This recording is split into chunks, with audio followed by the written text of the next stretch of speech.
you called Emmanuel Macron to congratulate him on his election win. How will you mend the relationship with this incredibly important world and Pacific power, just a double barrel? Are you comfortable with one of your candidates, Simon Kennedy, addressing a conspiracy theory group in Benelong and labelling vaccines chemicals? No, I'm not aware of those reports, and so I can't comment on them on the latter matter. But in relation to Emmanuel Macron, President Macron, I have sent him a message of congratulations directly, and I've also ensured I've sent a formal letter to him congratulating him as well. One of the areas where we have a lot in common with France is obviously in working together in the Pacific, and we continue to do that. Since we made the decision, the right decision for Australia, to not go ahead with the attack class submarines, they were not the right decision any longer for Australia. Technology and the strategic environment in which we were seeking to operate radically changed. We made this very clear. And so it's unfortunate that we couldn't go ahead with that contract, but it would have been the wrong thing to do. And I've always understood, while that would have been disappointing to the French government, but sometimes you've just got to do the right thing. Well, Frank, all the time, you've always got to do what the right thing for Australia is. And it was disappointing that the Labor Party sought to attack Australia for that decision, rather than supporting what was a decision in the national interest. But when they say they don't want to politicise national security, they tend to do it on every occasion, just like they are doing now on the Pacific and the Solomons issue. So, Let me just follow up on Eliza's question there. How would you actually go about rebuilding trust with Emmanuel Macron if you're re-elected? Have you spoken on the phone recently? And a second question, what happens if the red line you've drawn in Solomon Islands is breached? Are we talking military action? What sort of response would you have? Well, it would not be responsible for me to be speculating in public about what Australia, the United States and others would be doing in circumstances such as that.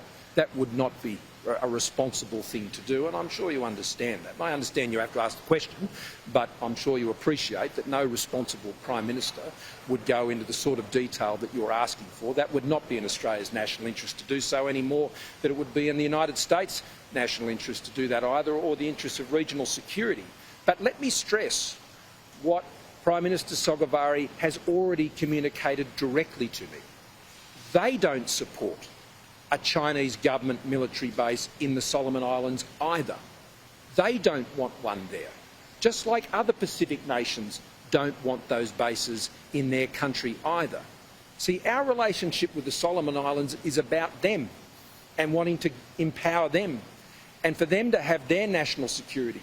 We don't want to see that compromised by countries coming in from outside the region which have other agendas other than the advancement of the national security and the peace and the prosperity of those countries. That's what we do for our family members in the Pacific.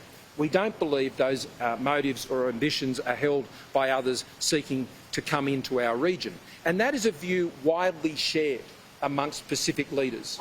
And so it's not just Australia that has expressed concern about this.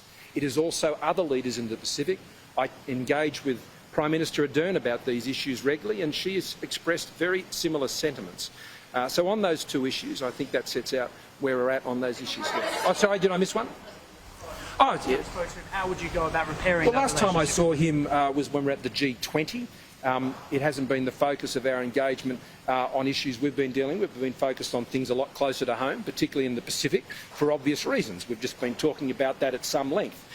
Since I saw him there has been further government-to-government contact between officials with our mission in Paris and between our militaries as well.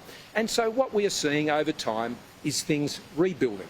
Of course, not going ahead with a contract for submarines was always going to disappoint the French government. I totally understand that, and so we will continue to work each day in a professional way to ensure we restore, first of all, the government-to-government contacts, and I'm sure I look forward, and I do look forward to having future discussions with President Macron, and I wish him every congratulations for what is an historic victory for President Macron. I think he's played a very strong role in seeking to have a united position across Europe in dealing with the terrible situation in Ukraine, and I commend him for that.